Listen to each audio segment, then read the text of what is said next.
Hey, and there's his camera. There he is. Vince has got some really cool stuff to share with us. He's a senior software engineer at Fitch, and he builds a whole bunch of interesting stuff, including microservices, and is deep into the architecture and passionate about what he can do with it. So, Vince, take it away. All right. Thanks, Arthur, and welcome back from the break, everybody. I'm going to go ahead and turn my camera off here. Okay. So a little bit about us before I get into the presentation here. We are Fitch Solutions. You might not have heard of us. Maybe you've heard of Fitch Ratings, which is one of the big three credit rating agencies. We are the technology side of Fitch Ratings. We follow a microservice architecture here. We have over 200 microservices, with the majority of those being Java, Spring Boot. And we also have some Vue.js microservices and some C++. And we have over 50 developers spread out across the world. So we had a couple of recurring problems that we wanted to solve. The first was in 2019, we had 18 occurrences of unplanned downtime. Basically something breaking in production, right? It could be, our website going down, it could be our API going down, or any of the other products that we have. So 18 last year, that's averaging, more than once per month, which is not good for our clients and not good for our SLAs. The second problem we had is developers having no feedback when they're working on an unfamiliar microservice. So what do I mean by that? Well, let's say you're a developer and you're asked to implement a feature in a microservice that you haven't worked on before. Well, historically, we have very low unit test coverage, about 20%. So you're working in the service, it doesn't have a lot of tests. Maybe the person who originally wrote the service isn't at the company anymore, the subject matter expert is gone. How do you know whether or not a feature that you wrote is going to break the service, right? There's a huge problem for us, especially because our teams change a lot here. Basically every quarter we get shuffled around, which is fine, but one of the consequences of that is, this is a regular occurrence of having to work on, a microservice that you haven't seen before and getting this feedback and wanting to know whether or not you broke something. The third problem we have is developers not being able to release on their own schedule. And what this means is that we have a 2-week release cycle here at Fitch. Everybody deploys on the same day. So let's say, you're in your sprint and you finish writing a new feature in 3 days. Well, that's great, but you still can't deploy it, until 2 weeks after the sprint's over. It still has to go through QA to get manually tested, and it still has to sit in a staging environment. So ideally, we want to be able to change this so that you can deploy a feature whenever you're done with it. And that'll really help us with, getting a new feature out with time to market. Now, you may be asking yourself, like, what does this have to do with testing? Great question. So when we look at these three problems, we found like a common denominator between all three, and is that they're all kind of related to testing. And we don't really do testing too well here. And what we concluded is, if we have better test coverage, maybe that'll help us fix some of those problems that we're having. So for instance, let's say we have proper code coverage on a microservice.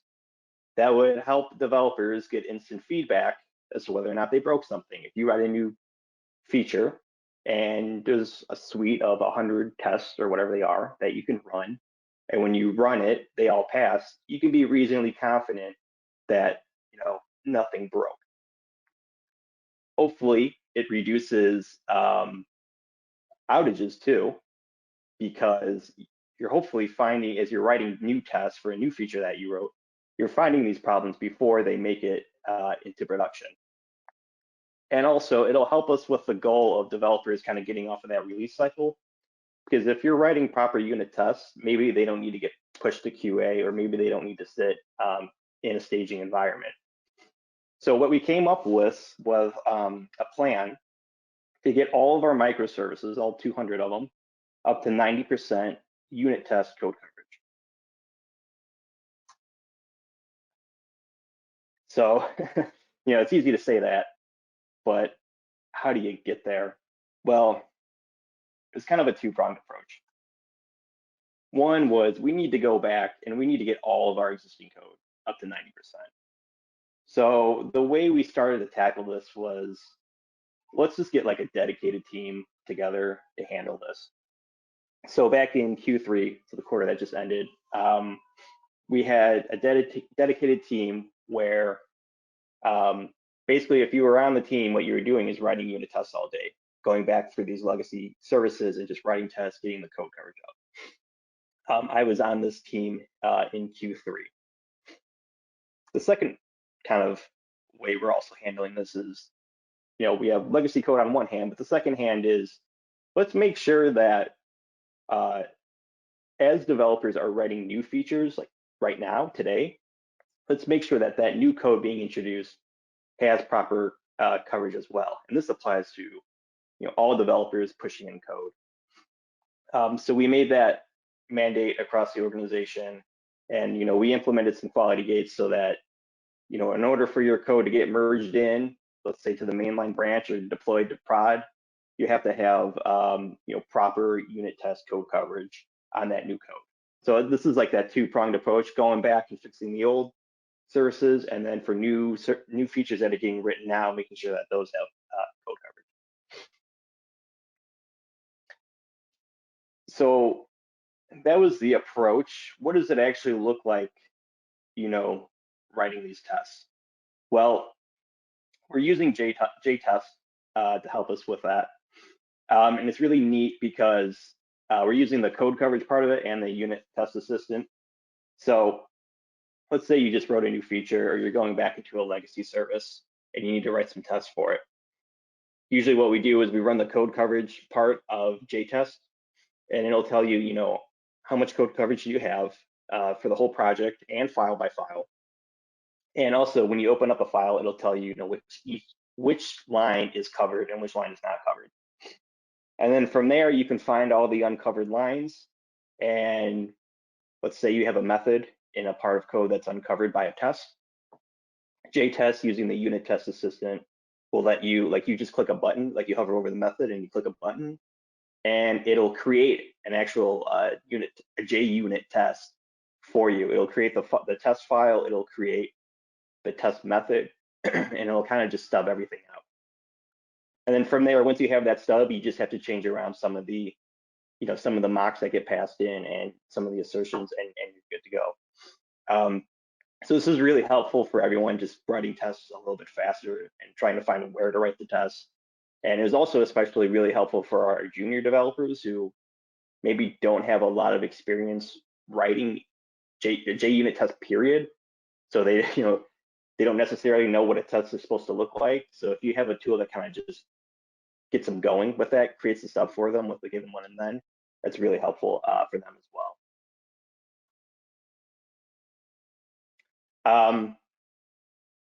So where are we now? So we started this back in Q3, so actually July, like I said.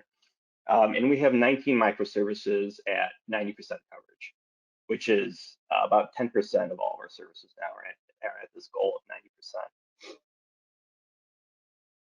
90%.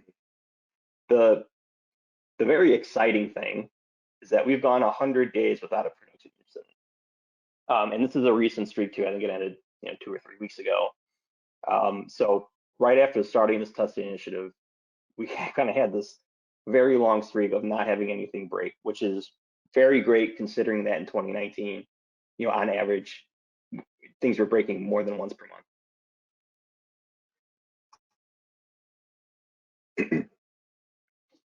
In addition, we've engaged with a company called Blue Optima, and what they do is they measure developer productivity really develop really productivity across your entire code base. So you give them all of your code repositories, and then they have a way of analyzing like the commit history and finding trends and metrics and trying to draw conclusions. So this chart is something that we've generated using our data with Blue Optima.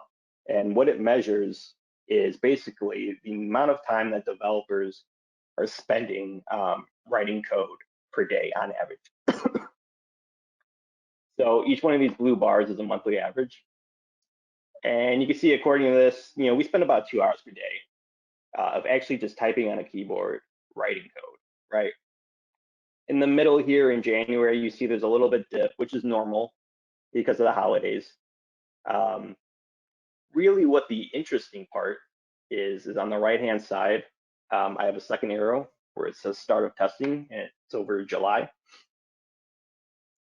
That's the point where we implemented the testing requirements, right? So going back and getting the code coverage up for the legacy services, and then also putting the requirements that all new features need to be tested properly. Well, if you take a look at the months that came after in the green box here, August through October, and like if you average them together, if you compare that with the same period in 2019, you'll find that there's a 12% increase in the amount of time that people are spending writing code, which is a good thing because you want your developers writing code and you don't want them being in meetings or anything else, right? So why are we seeing this increase? Well, if I go back to the previous slide really quickly, we've gone 100 days without a production incident, which overlaps this green box like perfectly the last 3 months. So I think one of the conclusions we're drawing from this is that our developers are spending less time fixing production issues because they're not happening, and they're spending more of that time writing code. So we're seeing that 12% increase there.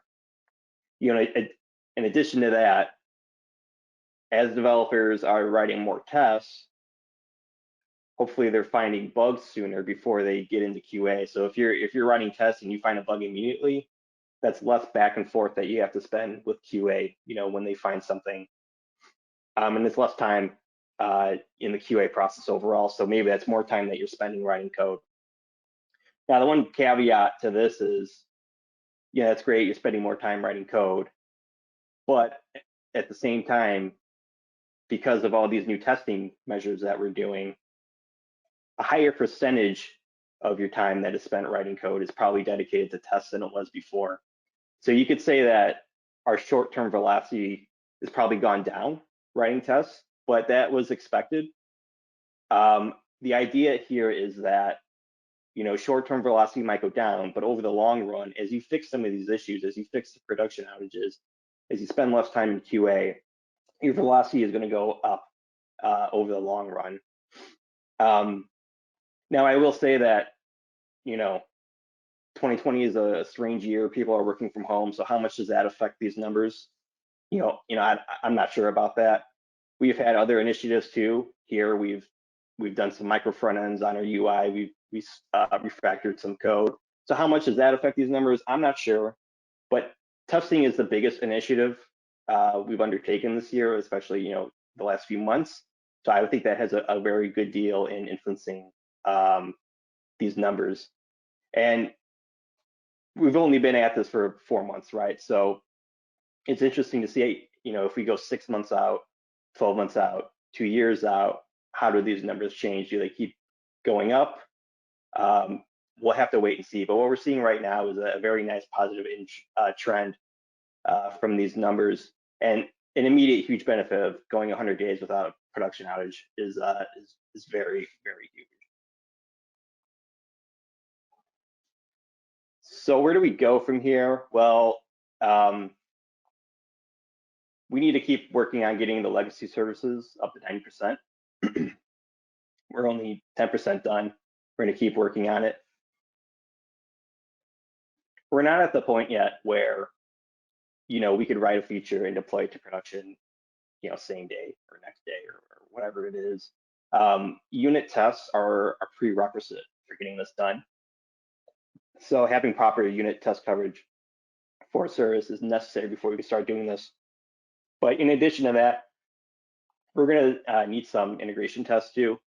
So in Q1 of 2021, next year, we're going to start working on getting our integration tests in place too. So once we have both of those things, I think will be easier to start releasing on demand, kind of getting off of that 2-week release cycle.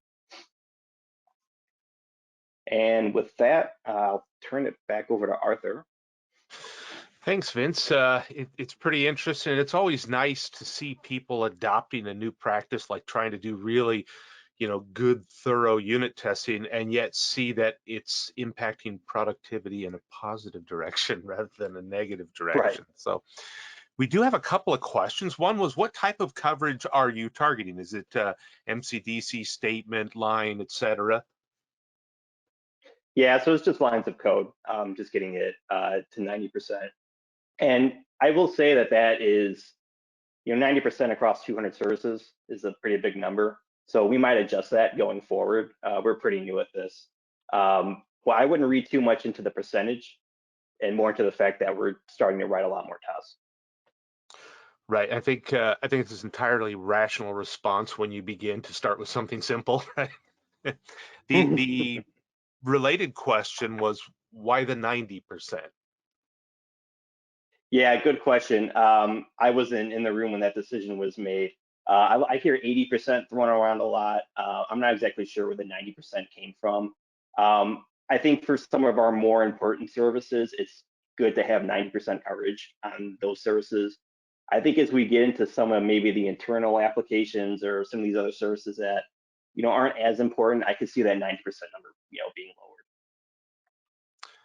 Okay, and then it sounds like your dev and test are siloed. Have you thought about integrating them? Not sure what they mean by I that. think they mean that, like developers work on code and then testers do their own thing, and that the teams aren't. I see. Yeah, no, that's exactly the case, and we are kind of trying to get away from that. Right now, the developers write unit tests, and then it goes to QA, and then they have a whole nother suite of tests that they run. In 2021, we're going to start working on actually just getting like a full suite of tests that any developer can run in addition to the QA. So if you write a feature, you can run a bunch of integration tests and get them done. But that's kind of something, yeah, they were siloed in the past. We're trying to get away from that going forward. Work in progress. Yeah. So one final question, it's an obvious answer to me, but like what tool are you using, and is it open source or licensed? Right. Yeah. Yeah, we're using Jtest. That's really the only tool that we're using for this, and it's a big help. Yeah, so I think we have a unit testing ebook there, and we'll send some more info out about that. But great, Vince, great stuff. Let's move on to the next.